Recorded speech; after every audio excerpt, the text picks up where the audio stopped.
আসসালামু আলাইকুম দর্শক, আমার এই চ্যানেলে একটি নতুন রেসিপি ভিডিও নিয়ে হাজির হয়ে গিয়েছি। আশা করি আপনারা সকলেই ভালো আছেন। আলহামদুলিল্লাহ, আমরাও বেশ ভালো আছি। আজকে আমি আপনাদের রান্না করে দেখাবো বিয়ে বাড়ির শাহি রেজালা। বিয়ে বাড়ির সব খাবারই আমাদের মোটামুটি ভালো পছন্দ, কিন্তু তার মধ্যে রেজালাটা একটা অন্যতম খাবার। তেলে ঝোলে মাখো মাখো একটা গ্রেভি হয় এর, আর খেতে অসাধারণ। আর এটাই ঘরে কিভাবে আমরা সহজ উপায়ে রান্না করতে পারি সেই রেসিপিটি আজ আমি আপনাদের সাথে শেয়ার করব। তো পুরো রেসিপিটি দেখতে থাকুন আমার সাথেই।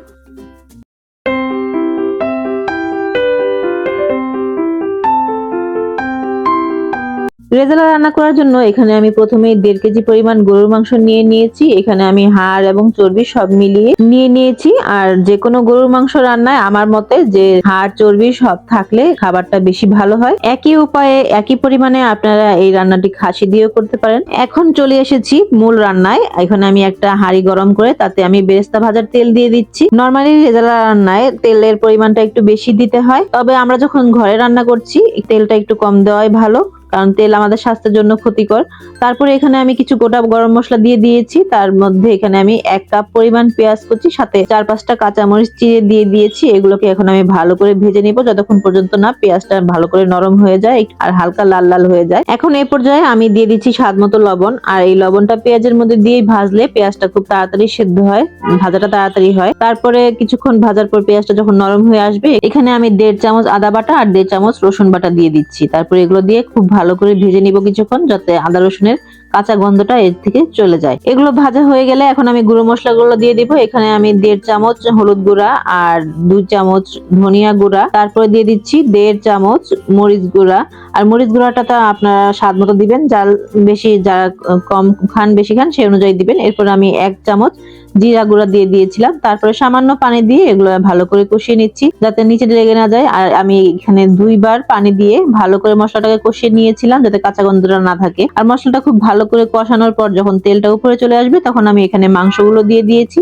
এখন আমি এই মশলার সাথে পুরো মাংসটাকে খুব ভালো করে মিশিয়ে নিব। আর ভালো করে মিশিয়ে নিয়ে তারপরে এটাকে ঢাকনা দিয়ে কিছুক্ষণের জন্য রেখে দিব। তারপর ফিরে আসছি কিছুক্ষণ পর ঢাকনা খুলে। তারপরে দেখলাম যে কিছুটা পানি উঠে গেছে মাংসতে, আরো কিছুটা পানি উঠবে। এই পর্যায়ে চুলার আঁচটা আমরা মিডিয়াম টু লোতে রাখবো। দেখা যাচ্ছে বেশ কিছুক্ষণ পর মাংসতে ভালো পানি উঠে গেছে, আর আমি এতে কোনো এক্সট্রা পানি দেইনি। এভাবে কম আঁচে কিছুক্ষণ পর পর নেড়ে চেড়ে পুরো মাংসটা রান্না করতে হবে। মাংসটা সিদ্ধ হতে থাক, এই সুযোগে চলুন আমরা মাংসের গ্রেভিটা কিভাবে ঘন করা যায় আর এর মধ্যে রেজালার অরিজিনাল টেস্টটা আনা যায় সেই জন্য একটা মশলা রেডি করি। এখানে আমি 1 কাপ পরিমাণ পেঁয়াজ বেরেস্তা নিয়ে নিয়েছি, 1 চামচ পরিমাণ শাহি জিরা নিয়ে নিয়েছি, 1 চিমটি জয়ত্রী নিয়ে নিয়েছি, আর অল্প কিছু পরিমাণ জায়ফল, একটা জায়ফল থেকে কিছুটা ভেঙে নিয়েছি।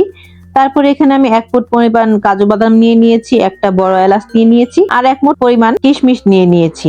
আর এখানে এর সাথে থাকবে 1 কাপ পরিমাণ টক দই। টক দইটা এখানে আমি পানি সহ নিয়েছি। আপনারা এখানে টক দইয়ের জায়গায় মিষ্টি দইও ব্যবহার করতে পারেন। এখন এই সবগুলো আমি একসাথে একটা ব্লেন্ডারে করে ব্লেন্ড করে নিব। আর আমি এতে কোনো পানি দিব না, যেহেতু টক দইটা পানি সহ আছে, তাই এতে আর এক্সট্রা কোনো পানি ব্যবহার করতে হবে না। যদি আপনারা টক দই ঝরিয়ে দিন তাহলে এটা সাথে কিছুটা পানি দিয়ে নেবেন ব্লেন্ড করার জন্য। দেখুন একটা স্মুথ পেস্ট তৈরি করে নিয়েছি আমি। তারপরে এখানে আমি আবার চুলায় চলে এসেছি। দেখা যাক যে মাংসটা কতদূর হয়েছে। মাংসটা থেকে অনেকটাই তেল উঠে এসেছে, মাংসটাও অনেকটাই সেদ্ধ হয়ে গেছে। এখন আমি চেক করে নিচ্ছি মাংসটা কতটা সেদ্ধ হয়েছে। এখানে দেখা যাচ্ছে মাংসটা প্রায় 70% সিদ্ধ হয়ে গিয়েছে। আর এই পর্যায়ে এখন আমি সেই যে মশলাটা মিক্স করে রেখেছি সেই মশলাটা এর মধ্যে দিয়ে দিব, আর সেটা দিয়ে ভালো করে মিশিয়ে দিব মাংসের সাথে। আর ব্লেন্ডার বাটিটা ধুয়ে কিছুটা পানি দিয়ে দিব আমি এর মধ্যে। এখন এটা দিয়ে আমি আবার কিছুক্ষণ কষিয়ে নিব। এই মশলাটা কখনোই রান্না শুরুতে দেওয়া যাবে না, কারণ এই মশলাটা রান্না শুরু দিলে মাংসটা নিচে লেগে যাবে, কারণ মশলাটা অনেকটাই ঘন। তাই মাংসটা 60 অথবা 70% সিদ্ধ হওয়ার পর এই মশলাটা দিতে হবে, যাতে আর বেশিক্ষণ রান্না করতে হয়। এই মাংসটা দিয়ে আমি বেশ কিছুক্ষণ কষিয়ে নিয়েছি। দেখুন তেলগুলো আবার উপরে চলে এসেছে। এখন আমি 1 কাপ পানির মধ্যে 3 চামচ গুঁড়ো দুধ মিশিয়ে তাতে কুসুম গরম করে সেটাকে আমি এখানে ঝোলের জন্য দিয়ে দিচ্ছি। এই রেজালার যদি বিয়ে বাড়ির আসল স্বাদটা পেতে চান তাহলে অবশ্যই দুধটা ব্যবহার করবেন। দুধের জায়গায় আপনারা চাইলে পানিও ব্যবহার করতে পারেন অথবা লিকুইড দুধটাও ব্যবহার করতে পারেন। এটা দিয়ে ভালো করে নেড়েচেড়ে এখন আমি আবার ঢেকে দিচ্ছি। বেশ কিছুক্ষণ পর আমি ফিরে এসেছি। এর মাঝে আমি বেশ কিছুক্ষণ পর ঢাকনা খুলে খুলে নাড়াচাড়া করে দিয়েছিলাম। এখন রান্নাটা প্রায় হয়ে গিয়েছে। এখন নামানোর আগে এখানে আমি 4টার মতো আলু বোখারা আর 5-6টার মতো কাঁচামরিচ দিয়ে দিচ্ছি আস্ত। এটার কাঁচামরিচের ফ্লেভারটা মাংসের মধ্যে খুবই ভালো আসে। এখন আমি এখানে 2 চামচ পরিমাণ কেওড়া জল দিয়ে দিয়েছি। আর এই কেওড়া জলটা দিলে বিয়ে বাড়ির অরিজিনাল ঘ্রাণটা আসে। তারপরে উপরে দিয়ে আমি এখানে কিছুটা ঘি দিয়ে দিলাম। মূলত রেজালা রান্নাটা ঘিয়ের উপরেই করতে হয়, কিন্তু যেহেতু আমরা বাসায় রান্না করছি অত ঘি অপচয় করে লাভ নাই, তাই আমি রান্না শেষে ঘিটা ব্যবহার করেছি যাতে ঘিয়ের ফ্লেভারটা ভালো থাকে। আর এখন এটা নামানোর আগে আমি এখানে 1 চামচ শাহি গরম মশলা গুঁড়া দিয়ে দিলাম। আর এই গরম মশলাটা দিলে রেজালার ফ্লেভারটা আরো বেশি ভালো আসে। আমার রান্নাটা প্রায় হয়ে গিয়েছে। আর আপনারা যারা রেজালাতে মিষ্টি পছন্দ করেন তারা এই পর্যায়ে 1 চামচ পরিমাণ চিনি দিয়ে দিবেন। অবশ্য আমার ঘরে ঝাল খাবারে কেউ মিষ্টি পছন্দ করে না, তাই আমি চিনিটা স্কিপ করছি। দেখতেই পাচ্ছেন আমি তেল অল্প দিয়েছিলাম, তারপরেও কতটা তেল ভেসে এসেছে, কারণ মাংসটা ছিল তেল চর্বিযুক্ত। দেখতে দেখতে রান্নাটা হয়ে গিয়েছে আর মাংসটাও সেদ্ধ হয়ে গিয়েছে। আর কালারটা তো দেখতে পাচ্ছেন কতটা সুন্দর হয়েছে, গ্রেভিটাও কতটা ঘন হয়েছে, আর যে কি ঘ্রাণ বের হয়েছে সেটা তো রান্নার সামনে না থাকলে বোঝা যাবে না। চলুন এখন পরিবেশনের পালা।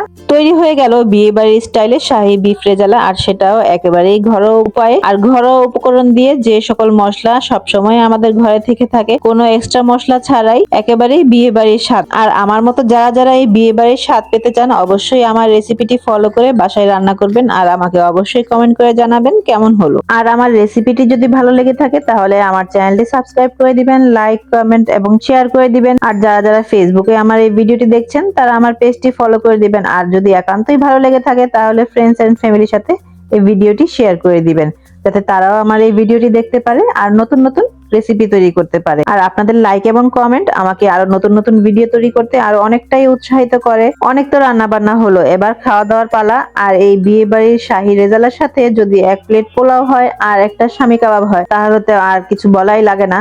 এখন আমি এখানে পোলাও নিয়ে নিয়েছি আর কাবাবও নিয়ে নিয়েছি, যা বলা সেই কাজ। তার সাথে 1 পিস লেবু নিয়ে নিয়েছি। এখন খাওয়া দাওয়ার পালা। এখন এটাকে মজা করে কিভাবে খেতে হয় সেটাও আমি দেখিয়ে দিচ্ছি। আর মজা করে খাওয়ার জন্য প্রথমে আমি কিছুটা লেবু চিপে নিলাম, তারপরে অল্প একটু ঝোল নিয়ে নিব। এখন আমি মাংস নিয়ে নিচ্ছি কিছুটা। দেখুন, দেখতেই পাচ্ছেন মাংসটা কতটা সিদ্ধ হয়ে গিয়েছে। আর ঝোলটা নিয়ে পোলাওর সাথে ভালো করে মেখে মাংসের ভিতরে দিয়ে এভাবে একটা বাইট দিতে হবে আর খেতে হবে। ওয়াও, কি যে টেস্ট, সেটা তো না খেলে বুঝতে পারবেন না। তার জন্য আমার এই রেসিপিটি দেখে অবশ্যই রান্না করে খেতে হবে। তো আমি খেতে থাকি, তার আপনাদের সাথে বিদায় নিয়ে নিলাম। আপনারা সবাই ভালো থাকবেন, সুস্থ থাকবেন। আজকের জন্য এখানেই বিদায় নিয়ে নিচ্ছি। আল্লাহ হাফেজ।